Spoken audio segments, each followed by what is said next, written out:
এক সময়ের এক দরিদ্র মানুষ রামাকান্ত, যার পরিবার শুধু দিনের কাজের ওপর নির্ভর করে বেঁচে থাকে।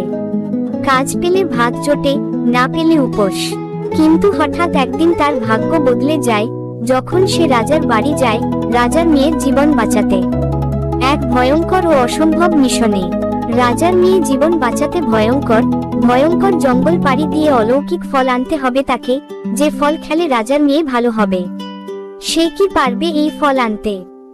ওগো, এইভাবে আর কত দিন চলবে? তুমি যে দিন কাজ পাও সেই দিন আমাদের খাবার জোটে, কাজ না পেলে আমাদের খাবারও জোটে না। আমি বলি কি, আমাদের রাজার কাছে যাও। শুনেছি দরিদ্র মানুষকে উনি কাজ দেন, যাও না একবার রাজার দরবারে গিয়ে দেখো না কি বলেন। বাবা, তুমি যদি রাজার কাছে কাজ পাও তবে আমিও যাব তোমার সাথে। নেবে বাবা তোমার সাথে রাজার বাড়িতে? হ্যাঁ মা, কাজ পেলে তোকে অবশ্যই নেব। পরের দিন রামাকান্ত রাজার বাড়িতে গেল কাজের জন্য। মহারাজ, আমার কোনো কাজ নেই, পরিবার নিয়ে খুব কষ্টে আছি। আজ খেতে পাচ্ছি তো কাল পাচ্ছি না, দয়া করে আমাকে একটা কাজ দিন, বড় উপকার হবে। দেখো, আমার এখানে কোনো কাজ নেই, আমি খুব একটা চিন্তায় আছি।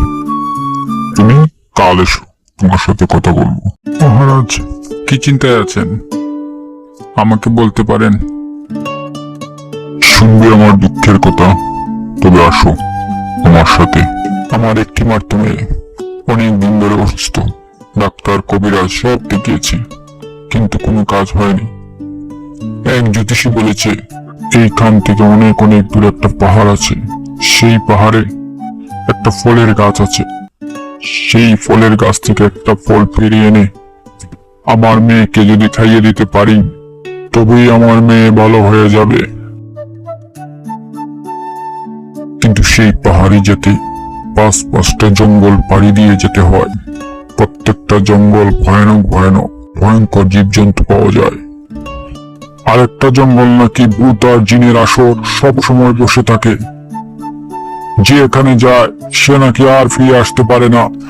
চোখের সামনে দিন দিন মেয়েটা মৃত্যুর দিকে ঠেলে পড়ছে, আর আমি সেটা চেয়ে চেয়ে দেখছি। রামাকান্ত, তোমার একটা কথা বলি, তুমি তো দরিদ্র মানুষ, তুমি কি যাবে? তুমি যদি যাও আর সেই ফলটা যদি আনতে পারো, তাহলে আমি তোমাকে এমন এমন টাকা দেব যা সারা জীবনে তুমি শেষ করতে পারবে না। তোমার জীবনে আর কোনো টাকা নিয়ে চিন্তা করা লাগবে না, তোমার পরিবার সুখী হবে। তুমি যাবে? বাড়ি গিয়ে একবার চিন্তা করে দেখো। মহারাজ, আমি যাব, আপনি আমাকে কিছু টাকা দেবেন। ঘরে কিছুই নেই, কিছু ওদের কিনে দিয়ে যাব। জানি না আর আসতে পারবো কিনা। ছোট মেয়েটা অনেক দিন ধরে আবদার করেছে একটা বড় মাছ খাবে।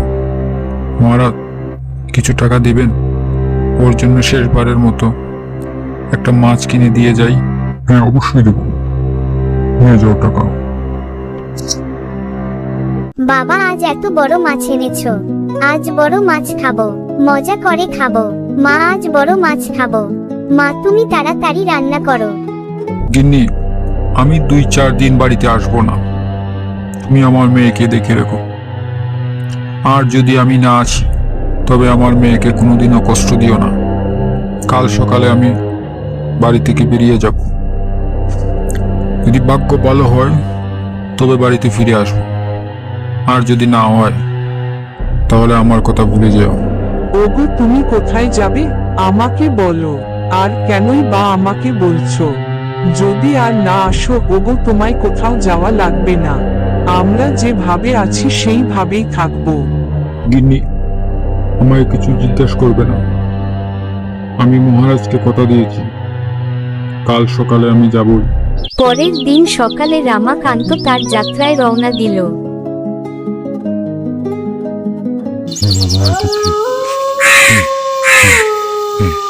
ভয় করছি না।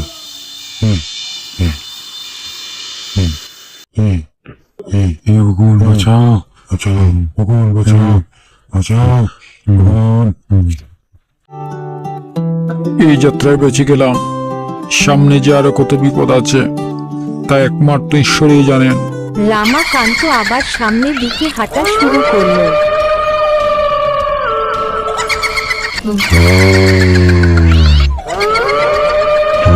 তোর পথে পা দিয়েছিস, তুই বাঁচবি না, বাঁচবি না। রামাকান্ত সামনে যেতে আরো একটি গাছ কথা বলতে শুরু করলো।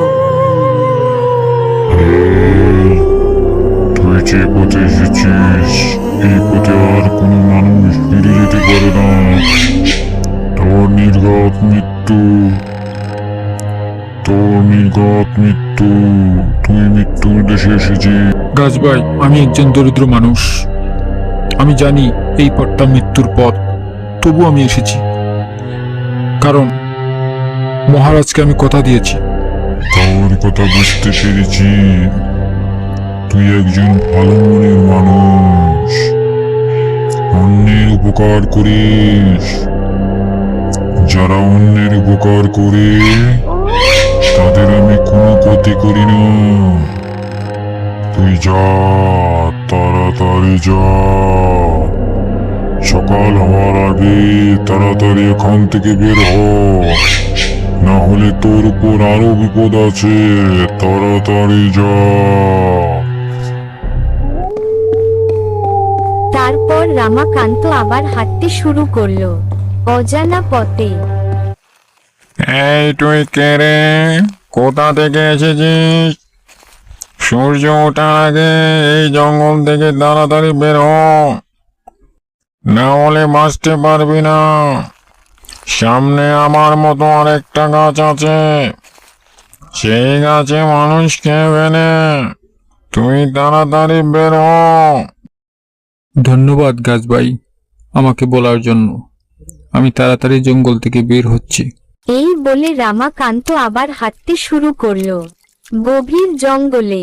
রামাকান্ত হাঁটতে হাঁটতে সেই ভয়ঙ্কর জায়গায় এসে পড়ল। মানুষের গন্ধ পাচ্ছি, অনেক দিন পরে একটা মানুষ পেলাম। আজ মজা করে খাবো, মানুষ খাবো।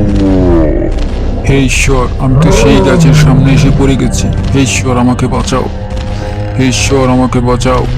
হঠাৎ একটা বাঘ রামাকান্তকে তাড়া করলো। ঠিক সেই মুহূর্তে একজন দরবেশ রামাকান্তর সামনে এসে পড়ল। তুমি কে বাঁচাও? এখন যদি আমি এই পথ দিয়ে না যেতাম তাহলে তো তোমাকে আমি দেখতেই পেতাম না। তোমাকে হয়তো বাঘ খেত, না হয় জাদুঘরি গাছ খেত। তুমি এত গভীর জঙ্গলে কেন এসেছো? তোমার উদ্দেশ্য কি?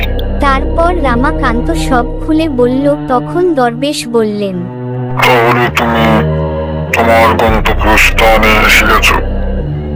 আর কিছু দূর হাঁটলেই তুমি সেই স্থানে পৌঁছে যাবে। যাও, তাড়াতাড়ি যাও। দরবেশ বাবা, আপনাকে অনেক অনেক ধন্যবাদ। আপনার কথা আমি কোনোদিনও বলবো না। আপনি আমাকে নতুন জীবন দান করেছেন।